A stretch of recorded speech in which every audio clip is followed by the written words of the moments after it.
would now like to invite to the stage Mr. Fred Sherman, Chief Operating Officer, CLASP, to the stage to say a few words. Fred Sherman has more than 20 years of senior management experience and is currently the Chief Operating Officer of CLASP, overseeing operations, IT, finance, and legal. He has held senior leadership positions for various nonprofit organizations and has a history of community service and engagements. He currently serves on the boards of several international organizations, and he holds a Bachelor of Business Administration from the University of Texas at Austin, USA. Sir, please.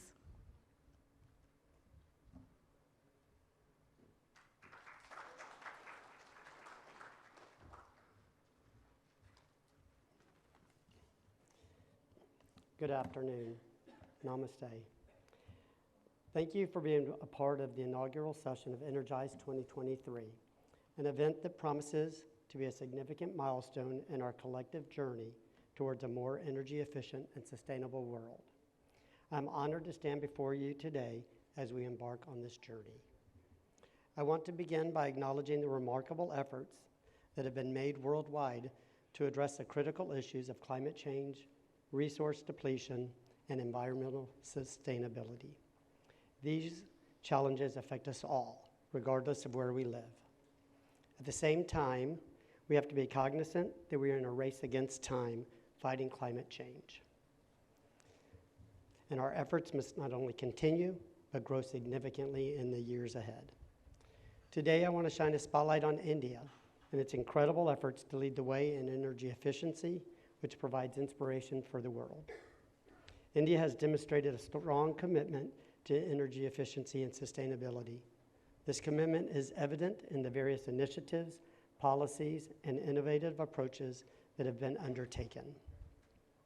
I would like to take a moment to express our profound appreciation to AEEE for organizing this conference. I want to congratulate their team on putting this event together and bringing us together. Energize 2023 provides an excellent platform for sharing ideas, learning from one another, and forming partnerships to advance our collective goal of energy efficiency. As we deliberate and collaborate over the next few days, it will be great to explore new possibilities and identify innovative solutions.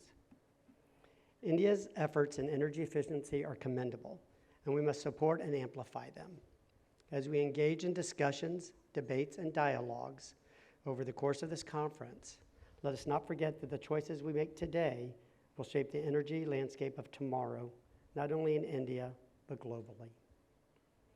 At CLASP, we feel fortunate to have been a part of India's journey working with BEE over the last 2 decades and remain committed to this partnership. Together, we can catalyze the change we want to see in the world, and together we can create a future where energy efficiency and sustainability are at the forefront of our priorities. Thank you.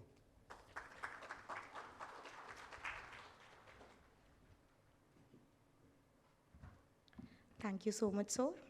Last but not the least, I would like to invite Mr. Venkat Garimella, Chairperson AEEE and Vice President Sustainability, Schneider Electric, to the stage to say a few words. Mr. Garimella is a seasoned business leader boasting 25 years of diverse experience. He is a passionate advocate for sustainability, recognized with prestigious awards for his contributions. Mr. Garimella was awarded the India's Most Influential Sustainability Leaders of 2018 by the World CSR and Sustainability Organization. As of now, he is serving on the board of Schneider Electric India Foundation and is the chairperson of the Executive Council at AEEE. Sir, please take the stage.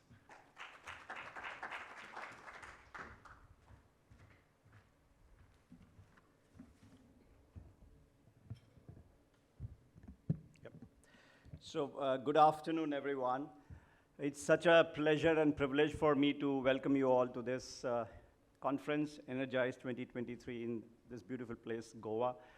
I've been associated with AEEE now for more than 6 years, had the privilege to support and work for AEEE.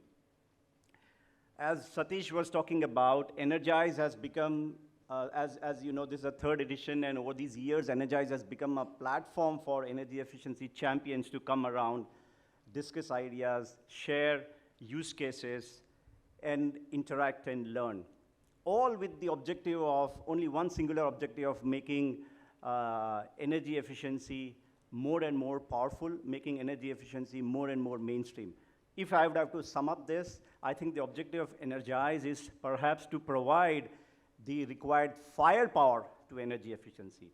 By the way, when I say fire, I'm talking about fire which is without flames. I'm talking about fire which is without emissions. I'm talking about fire which is without burning fossil fuels. This is the real power that will be really helping this world, and that is energy efficiency. It was very heartening to see in the recently concluded G20 summit as to how the declaration really summed up to have 2 times energy efficiency in the world by 2030. And this essentially means saving, let's say, the energy consumption by 190 exajoules, which is in a way 4.5 times the energy consumption of India for 2022.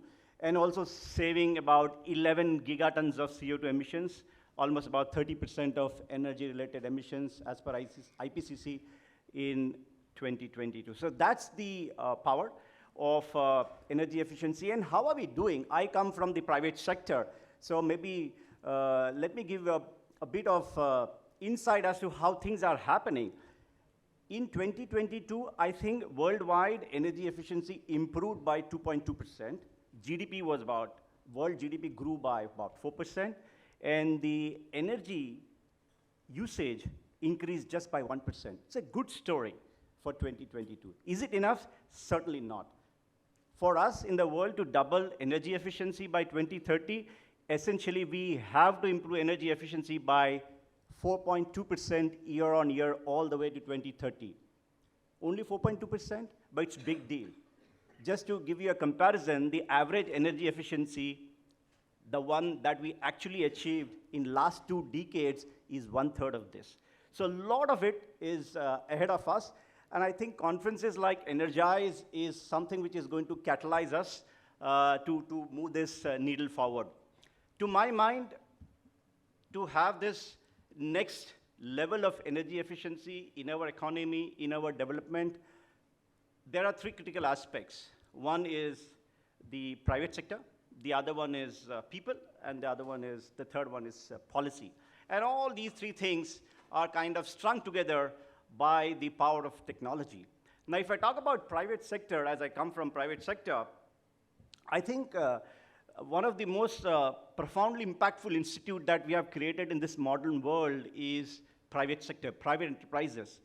More than about 60% of world GDP is contributed by private sector. So the heavy lifting for this energy efficiency has to be done by private sector.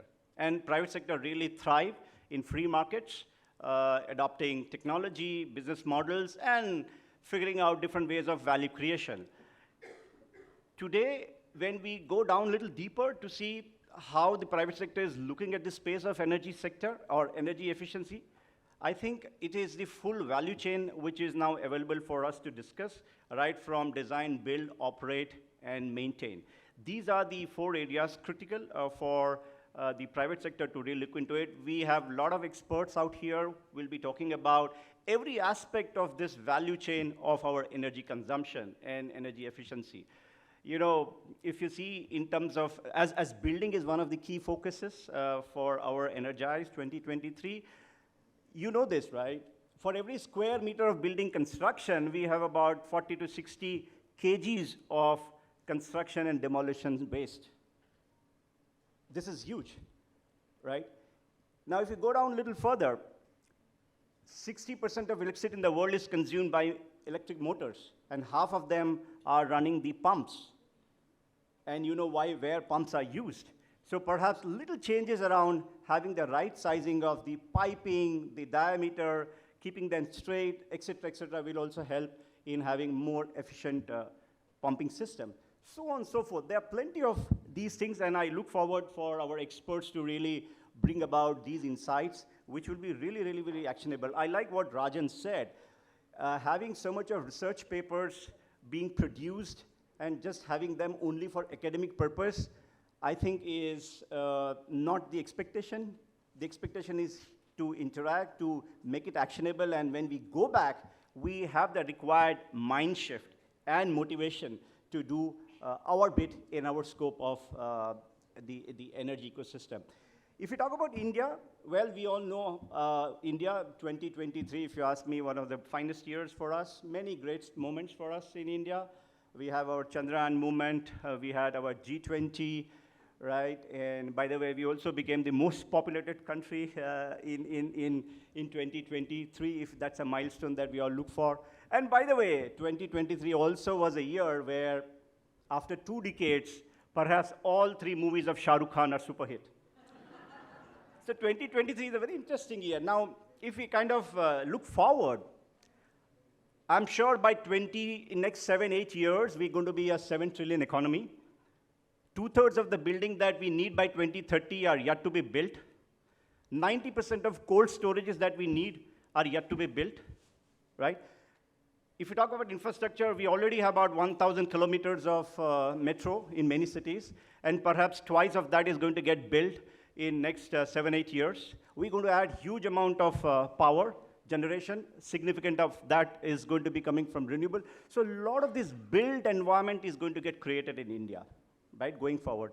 And hence, the topic of sustainability, energy resiliency, energy independence assumes a lot of importance. To sum it up, I feel the development journey of India will pass through the road of energy efficiency. And so, and I'm sure private sector will be a key contributor, and we'll discuss about that. I will touch upon another area. I'm not going to talk about policies because there are experts who are going to be talking about policy. I'll not talk about finance and funding. There are experts going to talk about that. One thing I want to touch upon as my last point is about lifestyle, right? We see the whole clarion call by Honorable Prime Minister around the COP in Glasgow about lifestyle for environment. And I think this is where all of us have to play a big role. I'll tell you my revelations. When I did carbon footprinting of my own life, it was quite significant. About around 5 tons per annum. And that's, by the way, above the average of the world. World average is about 4.6 tons of CO2 per annum. So I feel guilty of having such a significant carbon footprint. And by the way, many of you will be on the similar lines, right? And to get to the 1.5 degree aspirational global warming, the ask is that the lifestyle-related emissions has to go down to 0.7 tons of CO2 emissions per annum. Where are we and where we have to go? So lifestyle emissions, wherein all of us really play a big role, has a big heavy lifting to be done. I always feel very amused in these conferences. We talk about so many things, the technology, the organizations, the private sector, the policies, but we don't spend too much of time talking about, when I go back, what is that I'm going to do in my life? How am I going to bring down the emissions of my life, my family? How are going to be those choices that I'm going to make? I think this is also very, very important. Till it becomes a mass movement, I think the problems or the challenges that we are seeing in front of us will not be effectively addressed. So it all begins with you. If your life, your family is, let's say, having a decarbonized lifestyle, right? A net zero lifestyle, and then perhaps your community, maybe your city, it all becomes net zero. Just to give you a sense, today more than 85 countries in the world have pledged their net zero ambitions. More than 5,500 companies have their net zero ambitions as per SBTi. Very minuscule in India, just about 150 of them in India. If you add up all of them, we still are nowhere closer to the aspirational 1.5 degree trajectory. So all that we have recognized and committed is, unfortunately, still falling short. So long and short, we all have to play a critical role. When I say we, let's make it personal. It is you and me. The way you and me deal with our life, with these crucial aspects of energy, carbon emissions, the overall, the consumption, I think it'll start having a snowball effect to the rest of the things that we deal in our life. Our workplaces, we are very influential people, right? We influence things in the right direction. So it all starts with us. So those are, I think, a few of my remarks. I really look forward for great learning with all of you, and looking forward to interact with all of you. Let's remind ourselves that energy efficiency is the greenest, safest, cheapest, and abundantly available fuel. Let's make this as our first choice of fuel. Thank you very much.